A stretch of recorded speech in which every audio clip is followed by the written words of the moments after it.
Namo tassa bhagavato arahato samma sambuddhassa. Namo tassa bhagavato arahato samma sambuddhassa. Namo tassa bhagavato arahato samma sambuddhassa.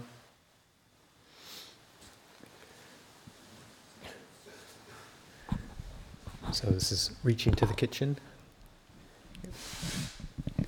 Has this been tested so that we know for sure? Okay, great. So we'll start our winter retreat readings this morning. And most of you may know, and some of you are likely not to, that for the 3 months, we're at least going to be starting out with a variety of different readings. There's going to be a theme centered around one of the suttas that Ajahn Chah read out at a morning reflection a little bit ago on the 8 qualities of a great being, a reflection from Anuruddha, and also with an additional quality from the Buddha, from the Anguttara 8s. And so that's going to form the basis for some reflections throughout the next bit of time on those particular qualities. And then we're going to intersperse some of those readings with just some selected suttas, or not selected suttas, selected teachings from Ajahn Chah. So several of the community members will be choosing some teachings from Ajahn Chah that are particularly significant to them. So we'll be kind of alternating back and forth, doing a few days of readings from that theme of the qualities of a great man, and then alternating it with a few readings from Ajahn Chah. But what we also are going to do for the first week or week and a half or 2, not quite sure how long it will take, is starting from doing some readings from Stillness Flowing. Ajahn Yaniko talked with Ajahn Jayasaro on the phone a few days ago, and Ajahn Jayasaro's suggestion was maybe for our retreat to start with some readings from Stillness Flowing on the teachings of meditation. So there's a chapter in the book called The Heart of the Matter, which is starts on page 315 of Stillness Flowing. And the first reading for today, or let's see how long it takes to get through what I've bookmarked here, maybe a little bit longer. It starts out a little bit, not slowly, but not quite directly on meditation teachings from Ajahn Chah at the beginning, sort of laying the foundational approach of the threefold training and bases of merit, and what's kind of considered the foundational nuts and bolts to establish a mind, a heart that's primed and ready for internal reflection. So it's not getting directly into the meditation practice yet, but the foundational practices. So this is the heart of the matter, meditation teachings. Verse from the Dhammapada: good is the tamed mind. The mind that has been tamed brings true happiness. And then another quote from the Majjhima Nikaya 19. What can be done for his disciples by a master who seeks their welfare and has compassion and pity on them? That I have done for you, monks.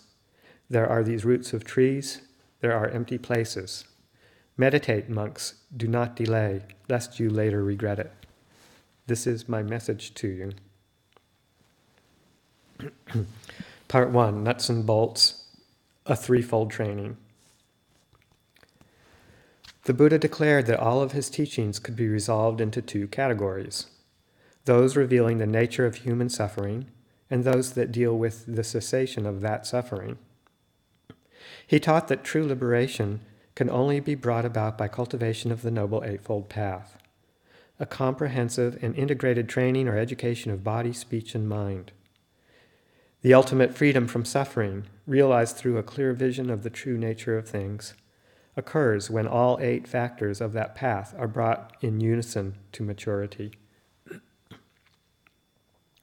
Formal meditation practice, that is to say, the application of specific mind training exercises, usually in the sitting or walking postures, lies at the heart of the Eightfold Path. Nevertheless, it is only truly effective as a means to liberation when cultivated in conjunction with the other path factors.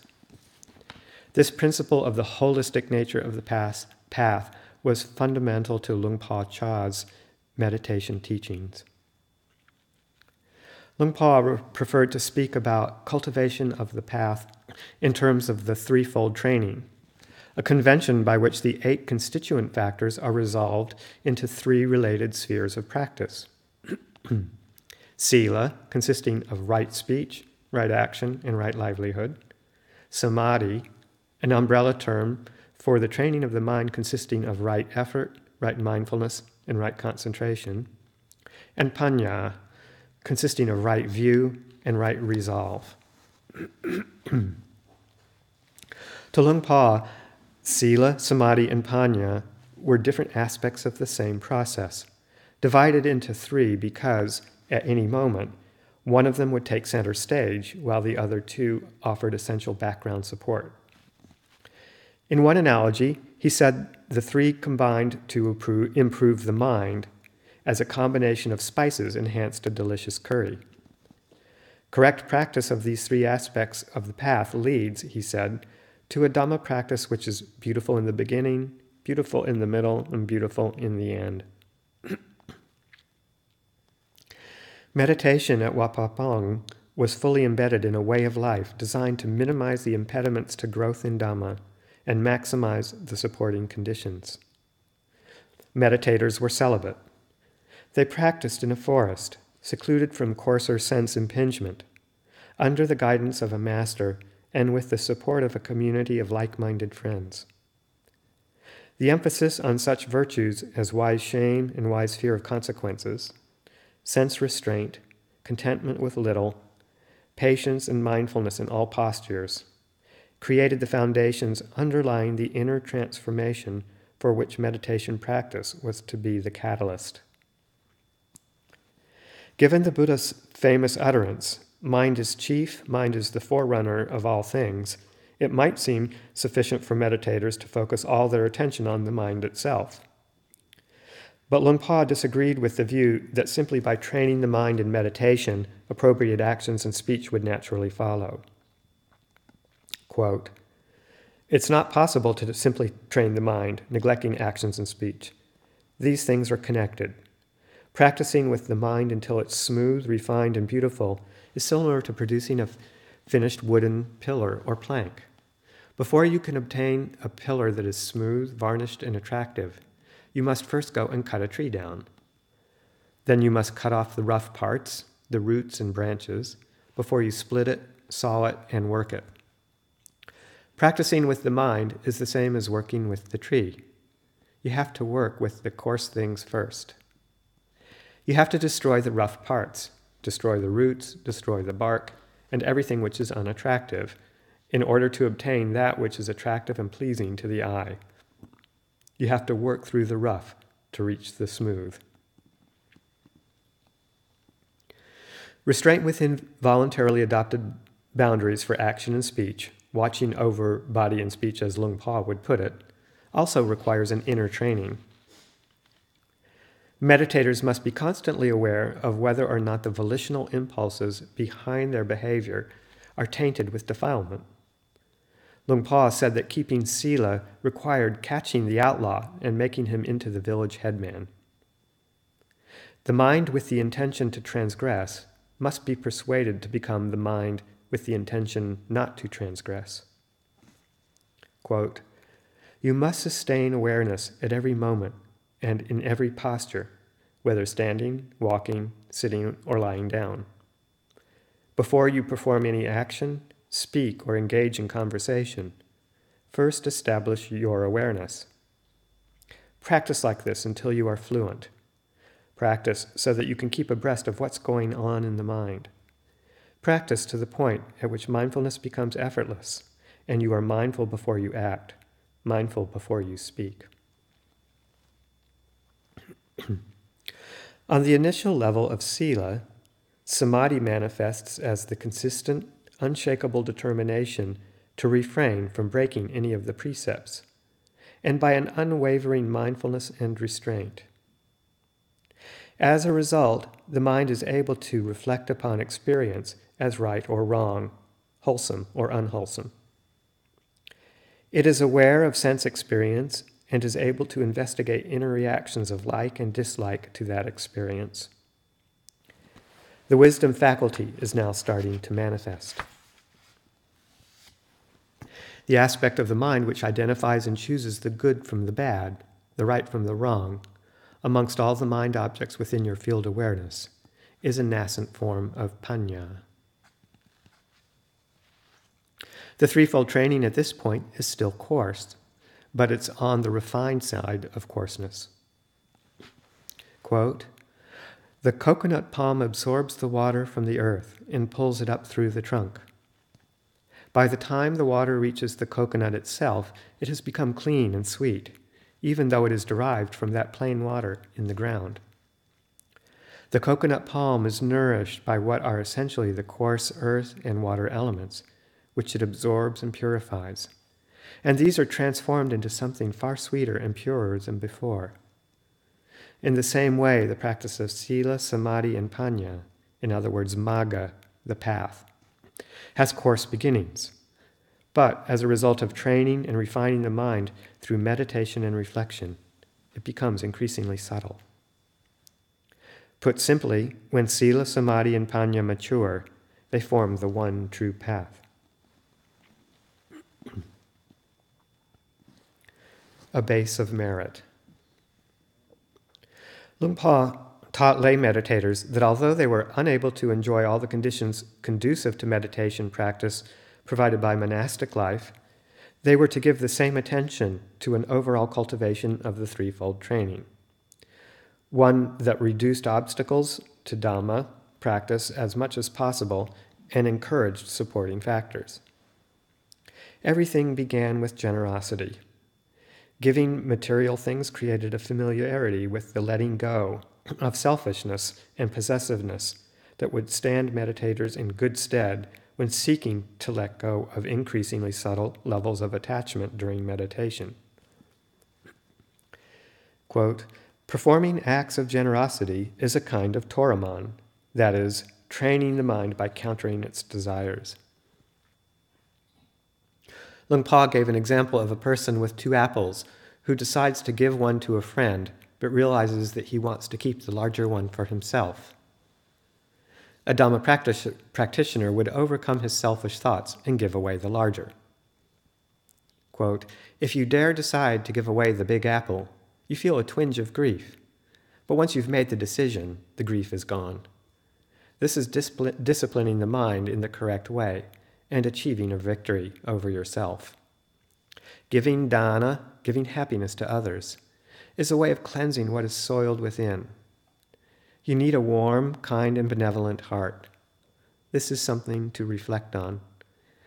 Generosity is the first thing that needs to be maintained in your mind." Meditators were encouraged to develop new skillful habits by recognizing and consistently turning away from the unskillful habits they had accumulated. Quote, "Defilements are like a cat. If you spoil a cat, then it will come around all the time. But suppose one day it starts rubbing up against your leg and you don't feed it. It will meow angrily, but if you refuse to give it any food, within a day or 2, you won't see it anymore. It's the same with defilements. If you don't follow them, then before long they won't come to disturb you anymore. And from then on, you'll be at peace. Make the defilements afraid of you. Don't make yourself afraid of defilements." Keeping the 5 precepts was a minimum requirement for those serious about making progress in Dhamma practice. By not keeping them, would-be meditators made bad karma, threatened their most important relationships and created the conditions for regret, guilt, and self-aversion that would fatally undermine their practice. Quote, "When your sila is pure, when you're kind to others and you treat them honestly, then you feel happy. There's no remorse in your mind. When, through not harming others, you feel no remorse, then you're already in a heaven realm. Physically and mentally, you're at ease.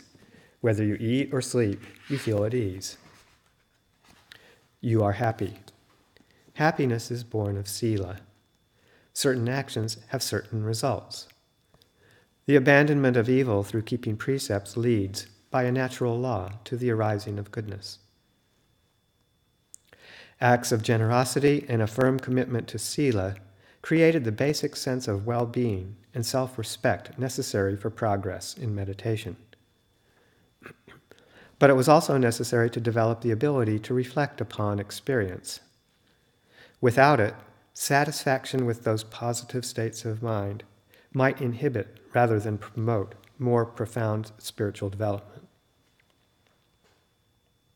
Quote, "If we're happy, we tend to get heedless. We don't want to go any further. We attach to that happiness. We like it. It's heaven, and we are the deities. It's easeful, and we live in blissful ignorance. So, reflect on happiness, but don't be deluded by it. Reflect on the drawbacks of happiness, that it's unstable, doesn't stay with us for long, and once gone, suffering resumes and the tears return." Luang Por cautioned that, in the long term, meditation practices would only fulfill their potential if meditators cultivated a spirit of renunciation through reflecting on the drawbacks of all conditioned phenomena, even the most refined and easeful. They had to clearly see the inadequacy of any stopgap contingent solution to suffering. They needed to recognize that as long as even subtle defilements remained in the mind, there could be no true peace and contentment.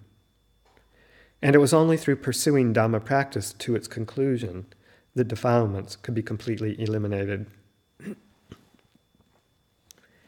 Dwelling on the necessity to follow the path to its end furnishes meditators with the enthusiasm and commitment to devote themselves to meditation through the ups and downs, the thicks and thins of practice. Without cultivating the spirit of renunciation, meditators tend to grasp onto the initial fruits of meditation that appear as the coarser defilements are attenuated. Rather than striving for complete liberation from all attachment, they settle for what Luang Por called the thin-skinned peace of elevated states of mind. Quote, "Look deeply. What is the present state of your mind? Simply stay with that awareness. If you keep that up, you will have a foundation. You will have mindfulness and alertness, whether standing, walking, sitting, or lying down. If you see anything coming up, then just let it be. Don't attach to it. Liking and disliking, pleasure and pain, doubts and faith are all just the mind commentating upon and reflecting on its experience. Examine its results. Don't put labels on things. Know what they are. See everything that arises in the mind as merely a mental state, something impermanent that, having arisen, persists for a while and then ceases. Things are merely processes. There's no self, no real separation between others and ourselves. There's nothing that should be clung to." Technique. There is no specific Ajahn Chah meditation technique. For him, the important question to be asked about a particular means of training the mind was, what results does it give? He accepted any method that incorporated the cultivation of mindfulness, alertness, and appropriate effort, that served to take a meditator beyond the hindrances, and that led to a samadhi which could provide a foundation for insight into the way things are. Whatever path of meditation leads to letting go and non-attachment, he would say, is a correct method. Luang Por taught that it was important that meditators used a technique that was compatible with their character. By this, he did not mean that there was a particular technique specific to each person, the adoption of which would ensure success.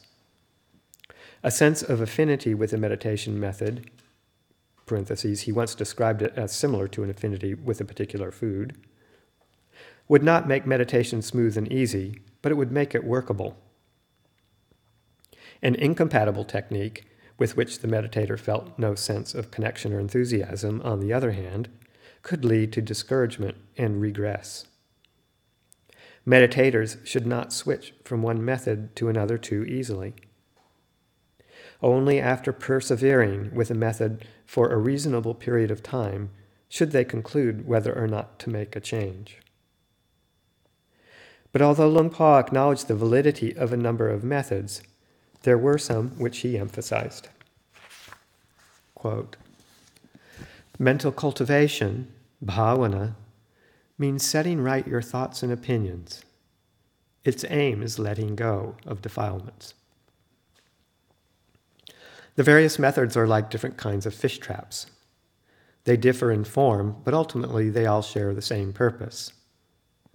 So here, although I don't insist upon a particular form of meditation, I usually teach people to focus on the word Buddho, or on the breath for a sufficient period, and then to gradually deepen their knowledge and view of the way things are. Luang Por referred to mindfulness of breathing as the crown jewel of meditation techniques. He gave various reasons for encouraging its development, beginning with the observation that it is an uncomplicated practice and convenient. The breath is naturally present at all times and in all postures. It can be turned to at any moment. It may be practiced by meditators of all character types. It has been the preeminent technique since the first days of the sasana. The Buddha and many of his great disciples made use of this technique, and it has been praised by meditation masters through the ages. Luang Por himself used this method, and he asserted that through the practice of mindfulness of breathing, the meditator could fulfill the whole of the threefold training. Quote, compelling the mind to focus on the breath is sila. The unremitting focus on the breath, bringing the mind to a state of lucid calm, is called samadhi. Letting go of attachment through contemplation of the focused breath as impermanent, unstable, and selfless is called panya. Therefore, the practice of mindfulness of breathing can be said to be the development of sila, samadhi, and panya. Someone practicing it can be taken to be following the Eightfold Path, which the Buddha taught was the foremost, the most excellent of all paths, as it leads toward Nibbana. If you follow in the way I've described, then that may be considered realizing the Buddha Dhamma in the most authentic possible way. In order to help meditators anchor their mind on the breath, Luang Por recommended using the mantra Buddho, mentally reciting Bud on the inhalation and Dho on the exhalation. As one meaning of the word Buddha, or Buddho, is the undiluted knowing of the way things are, meditators employing this method are essentially repeating, again and again, the name of the awareness they are seeking to cultivate. Occasionally returning to the meaning of the mantra during meditation prevents the practice from becoming mechanical. Quote, meditate reciting Buddho, until it penetrates deep into your heart.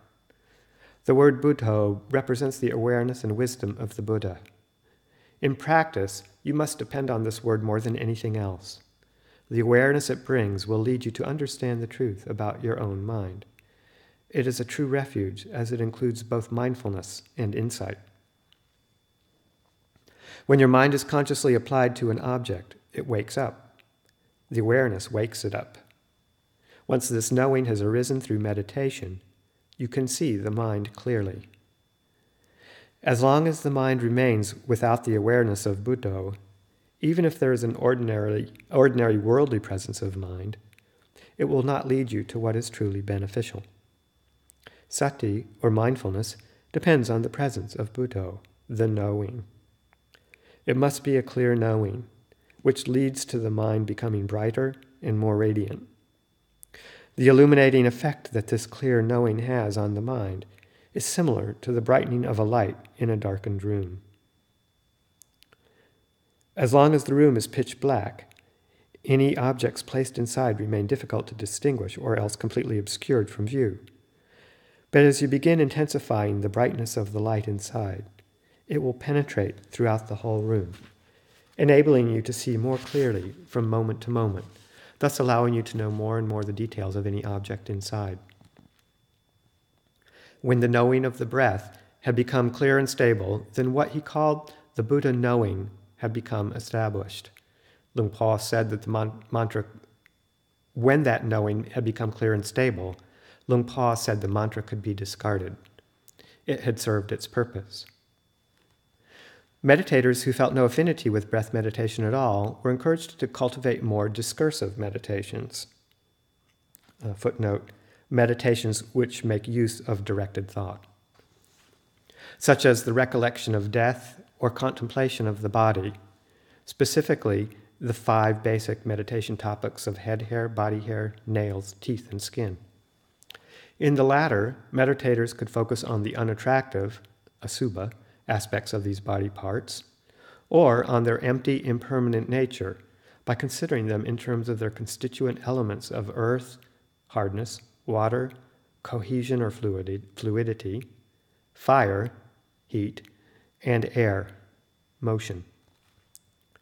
Pali names for the 5 body parts, kesa, loma, naka, danta, tacho, could be internally recited as mantras to keep the mind on track. Visualization could be employed to enhance the contemplation. Luang Por would encourage monastics cultivating mindfulness of breathing as their main practice to develop meditation on the body as an auxiliary technique. He reminded them that its importance could be seen from the fact that it was included in the novice ordination ceremony. Furthermore, as the first level of liberation, stream entry, was reached by the abandonment of Sakkaya Ditthi, or personality view, and the identification with the physical body constituted the most powerful and immediate expression of that fetter, then body contemplation was of immense value. Quote, "You must repeatedly investigate the body and break it down into its component parts. As you see each part as it truly is, the perception of the body being a solid entity or self is gradually eroded away. You have to keep putting continuous effort into this investigation of the truth, without pause. Practice contemplating the body as being just that much, until it is quite natural to think to yourself, oh, the body is merely the body. It's just that much. Once this way of reflection is established, as soon as you say to yourself that it's just that much, the mind lets go. There is letting go of attachment to the body. There is the insight that sees the body as merely the body. By sustaining this sense of detachment through continuous seeing of the body as merely a body, all doubt and uncertainty is gradually uprooted. As you investigate the body, the more clearly you see it as just a body, rather than as a person, a being, a me, or a he or she. I just like just a comment, like just the driving home over and over and over again that it's not, the meditation is not disjointed or separated from the rest of our life, that it's completely connected. Yeah. All factors of the path have to come together in harmony. It's like no matter how many times we hear it, still parts of us might think, oh, when I can meditate, then my mind will be peaceful. I know. It's not peaceful already. It's probably not going to be peaceful during the meditation. Right. Establishing that sense of happiness and contentment is based on the precepts and the sense restraint and simplifications, 7/8 of the path.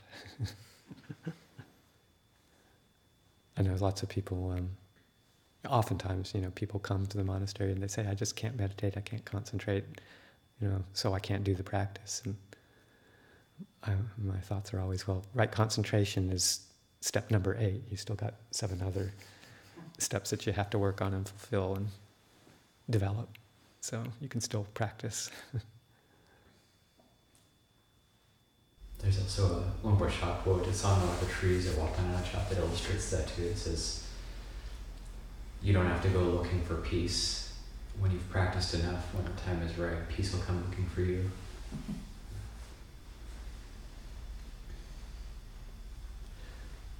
Like a turtle with a mustache, right? I believe. I think that's actually, Can't do it with the turtle with the it's a mustache. different one. No, maybe it's like, if you look for happiness, you won't find it, like a turtle with a mustache. But if you stop looking for happiness, it'll find you. Hmm. So I heard the turtle with the mustache simile before, but in a different context. perhaps he makes his appearance in a few They're different pulled quotes. It together. could be. Yeah, the turtle with the mustache being when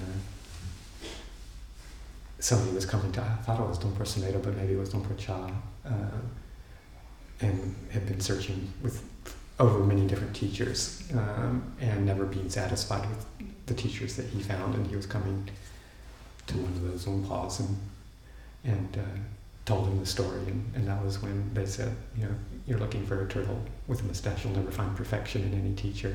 Mm.